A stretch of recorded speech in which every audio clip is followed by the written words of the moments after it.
So another day, another scam artist. I was scanning the internet looking for fraud stories, and I stumbled across this married couple that was responsible for swindling over $40 million from Yale University.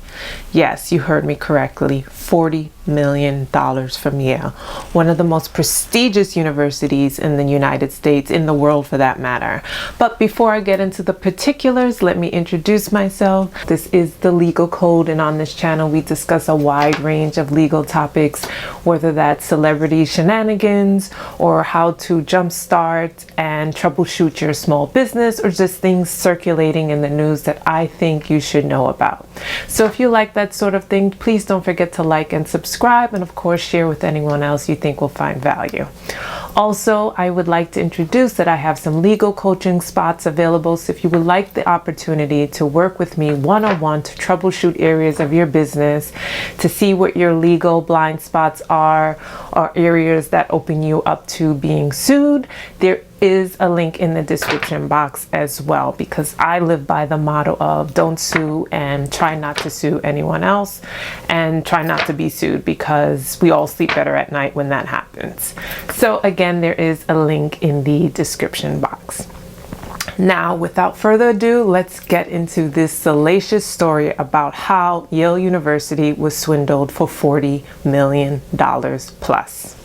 So Yale University, one of the most prestigious Ivy League located in New Haven, Connecticut, was the recent victim of a dishonest scamster. Like I always say, anyone is susceptible to these types of people who leverage opportunity to take what they want and leave disaster in the way. If you think you're immune, look at Yale University, one of the most elite universities with the top minds in the world, and they became a recent victim.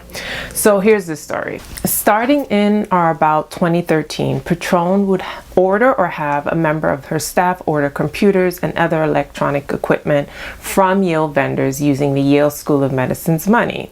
She would then arrange to ship the stolen hardware, whatever it may be, in exchange for money. These purchases included various computers, iPad, Microsoft Surface Pros, you name it, whatever it was. So she would ship this equipment out herself to this third-party business that would then resell the equipment. That third-party business, not her own, would later pay Patrone by wiring funds into an account associated with Patrone called Massive Entertainment LLC. It's a company that she created under the guise of a photography and video production company co-owned by her husband. And she was listed as the principal owner of this LLC. Patrone would justify in internal documents to the school that the equipment was for specific needs of students and the university, like medical studies that ultimately didn't exist. She would break up the fraudulent purchases into orders that were below $10,000 each, so that she wouldn't need to get additional approval from school officials. So she had the authority to make any purchases so as long as they were below the $10,000 threshold. But it was not until June of 2020, I believe, that Yale became suspicious of her. She was doing this for 7 years, so she had a good run before anyone suspected anything, which is bizarre for me that she had such brazen authority. Even then, when someone raised suspicion, she was able to eventually explain it and justify it away by saying that her department was simply updating its computer equipment. So her scheme continued for another year successfully until August of 2021, when Yale's officials eventually received an anonymous tip that Patrone was ordering suspiciously high volumes of computers. There were orders placed within just a few months, that I believe from March to August, that totaled $2.1 million, which was the smoking gun that led to someone ringing the alarm. Also, these orders were made more suspicious because witnesses saw her actually putting some of this equipment in her car. The cameras always tell, the cameras don't lie. So later that month, after witnesses saw that, and after that extremely high and exorbitant order over the months, later that month, Yale auditors dug into Patrone's purchase orders and her emails. And that's how she was taken down. And of course, Patrone used the money to live the high life and to floss for the gram. She bought real estate, she traveled, she bought luxury items, bags, shoes, cars. So here's just a list of what she purchases. 3 homes in Connecticut. Yeah, 3 homes in Connecticut. Connecticut is expensive to buy a home. 1 home in Georgia, 2 Mercedes Benz, 2 Cadillac Escalades, a Dodge Charger, Range Rover, luxury trips, all totaling $40,504,000. That's a hefty sum of money. And if you wondered why your tuition is so expensive, is because this is happening, I believe, across many of universities. Without a doubt, Yale is not alone, and the Department of Medicine is not alone. I'm sure this is more rampant than we know. Since being charged, Patrone has agreed to forfeit more than $560,000, which is a drop in the bucket compared to what she swindled. So that was seized from her LLC bank account that she created, and she forfeited the 3 homes in Connecticut and her home in Georgia. Patrone, she also filed false tax returns. The IRS will always get you. From 2013 to 2016, where she claimed the cost of the stolen equipment as business expenses for her LLC. And then she failed to file tax returns from 2017 to 2020, which cost American taxpayers $6 million. She admitted that 90% of the things that she ordered while in the employ of Yale were fraudulent purchases. So did Yale have any updated equipment in the last 9 years of this scam? Like, no one noticed that orders were being placed, but the equipment wasn't being updated? Thankfully, Patrone was arrested in September of last year and charged with fraud and filing fake tax returns. She could face up to 26 years in prison, and she is being sentenced in June of this year, and she's currently out on bail for $1 million. I could see this happening so easily at many universities. I went to NYU, which had a big endowment, a lot of money, a lot of resources. You could feel the money as you walk into the buildings. NYU spared no expense in terms of providing for its students. I mean, if you just utter that you need something, it's delivered like within a week, as long as it's reasonable within the department guidelines.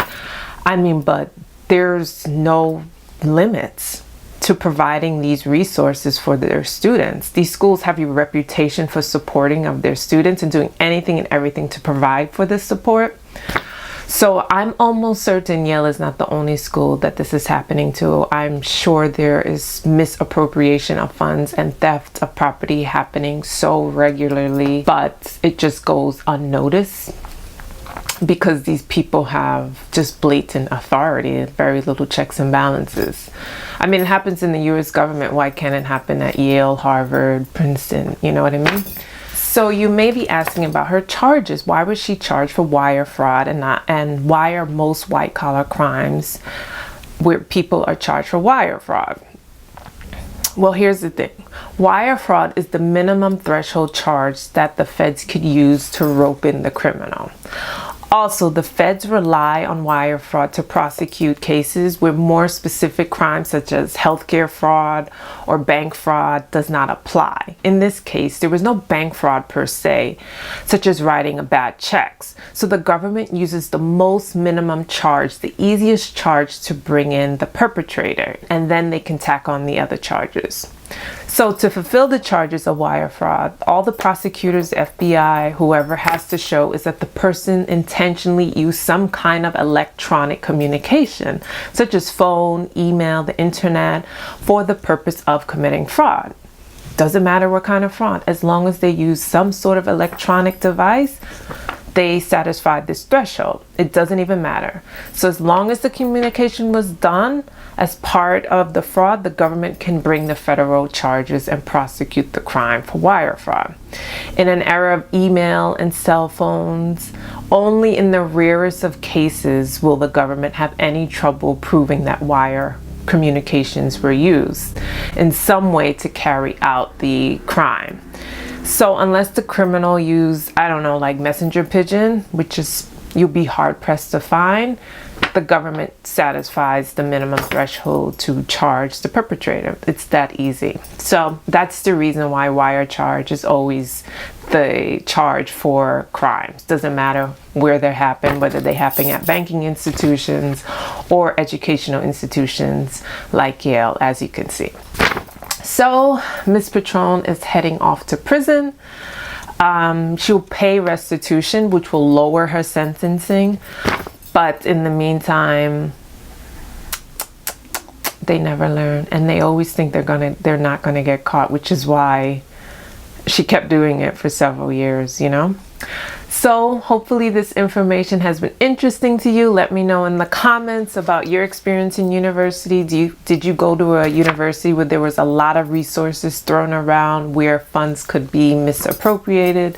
Let me know in the comment section. Can you see this happening at your university? Have you ever thought about this happening in your university? Let me know in the comment section, and don't forget to like and subscribe and share. And I will see you next time with the next swindler and scam artist. Bye-bye.